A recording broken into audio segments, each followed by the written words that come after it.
bahwa si terdakwa ini punya masalah baru, akhirnya jadi masalah baru kan saya ramai banget tuh. Yang harus disalahin siapa? Anak-anak online mami, terkasih, tercinta, tersayang, dan ter-up to date. Apakah Fitri Sauteru amnesia dengan perbuatan yang serupa pernah ia lakukan ketika Fitri Sauteru menghubungi Isa Zega melalui video call di live sessionnya? Mau ngomentarin ya, lagi di jalan nih, terakhir nih ya, aku komentarin tentang pro dan kontra video call jualan ya, mengajak terpidana atau warga binaan. Saya tidak pernah mengatakan kalau video call itu nggak boleh. Tentu boleh, dan saya juga setuju untuk berkomunikasi dengan kerabat, keluarga, entah apalah. Tapi yang menjadi pertanyaan itu kan, apakah diperbolehkan seorang warga binaan video call dengan seseorang dengan mempromosikan jualan gitu. Jangan mentang-mentang jadi BE ya, nggak boleh itu, nggak boleh ya. Nah, kalau misalnya katanya nggak disengaja, disengaja, karena sebelumnya udah ada pengumuman yang rindu dengan dia, ikutin live-nya tanggal 10 sampai tanggal 11. Tapi kan cuman sekali, artinya apa? Sadar kalau itu tuh nggak boleh. Mengerti ya netizen?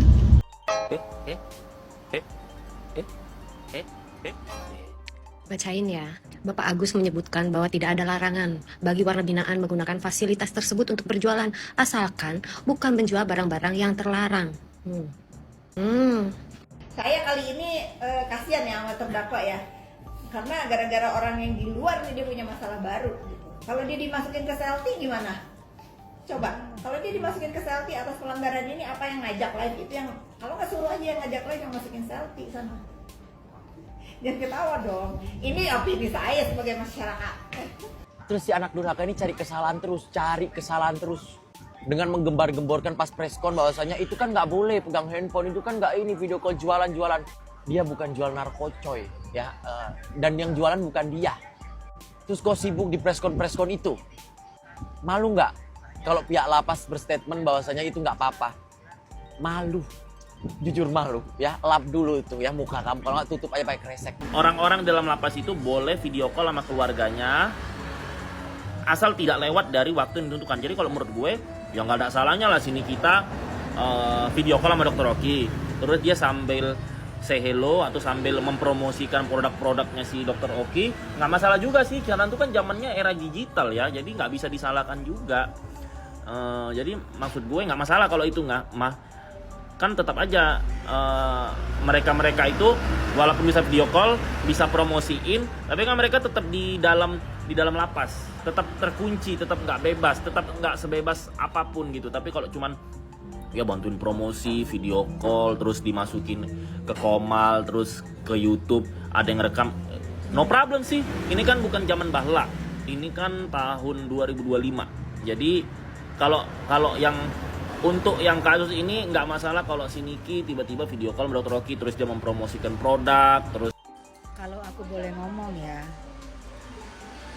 biasanya kalau orang tua itu meninggal, apalagi ibu kandung kita meninggal, biasanya 7 hari sampai 40 hari itu berkabung. Kita jangan pikir dulu macam-macam, jangan pikir dulu, kita kok konsen untuk berdoa untuk ibu kita, karena ibu kita sudah menghadapi dunia lain, dunianya dia saat ini untuk mempertanggungjawabkan semua amal baik dan amal tidak baiknya ke hadapan Allah Subhanahu wa taala. Jadi aku bingung aja kalau ada anak yang amit-amit belum jalik ya, belum seminggu, belum 7 hari sudah bersuara sana sini. Itu ya, kami pikir ini kan sebuah perbuatan pelanggaran yang berulang-ulang ya. Lucu sebenarnya, bagaimana sebuah fasilitas resmi negara bisa tiba-tiba dianggap sebagai pelanggaran hanya karena yang menggunakannya adalah Nikita Mirzani. Begitulah yang terjadi ketika pengacara Reza Gladys ikut berkomentar soal Nikita melakukan panggilan dari rutan. Tahanan memang dilarang memakai HP pribadi, itu jelas, itu mutlak. Karena HP bisa dipakai untuk hal-hal yang melanggar hukum, negara paham itu. Lalu negara membuat solusi, Wartel Suspas.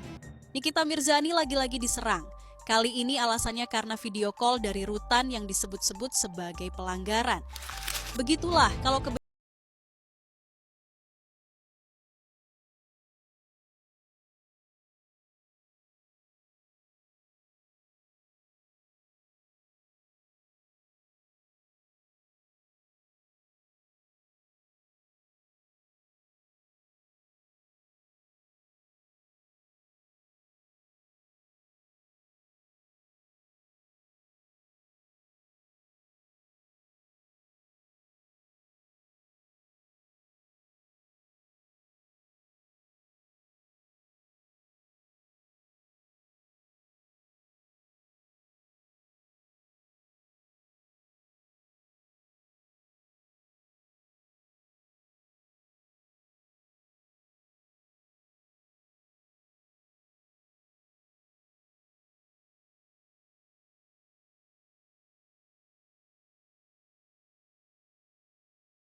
benar bisa tampak salah, yang legal bisa dibilang pelanggaran, asal pelakunya Nikita Mirzani. Padahal yang terjadi bukan pelanggaran, tapi kebencian yang dikemas rapi jadi opini publik. Nikita menjalankan haknya sebagai tahanan, sesuai aturan yang berlaku. Namun di mata mereka yang sudah benci, penjelasan apapun tidak akan cukup. Kadang yang melanggar bukan orangnya, tapi cara berpikir orang yang menilai.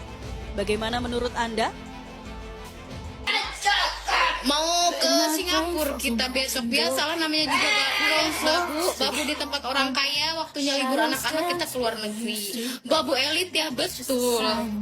Babunya dia pernah nggak diajak ke luar negeri? Coba kalian tanya ya, pesan dari Evu, kalian tanya ke si Nepos pernah nggak ajak babunya ke luar negeri ya, minimal ke Singapura atau Malaysia. Nepos kembali membuat ulah. Usai videonya yang menyindir Nikita Mirzani karena telah melakukan video call sambil berjualan dengan Dr. Oki. Nepos dengan nada sinisnya menyindir dan mengatakan agar Dr. Oki juga masukkan ke dalam penjara bersama Nikita. Namun, Nepos dibikin malu oleh pihak Ditjen Lapas sendiri. Dirjen Pas terang-terangan mengatakan bahwa video call sambil berjualan produk itu diperbolehkan, asal yang dijual bukan barang terlarang. Tunjukin patel sudah jadi dan siap download nih, bisa video call.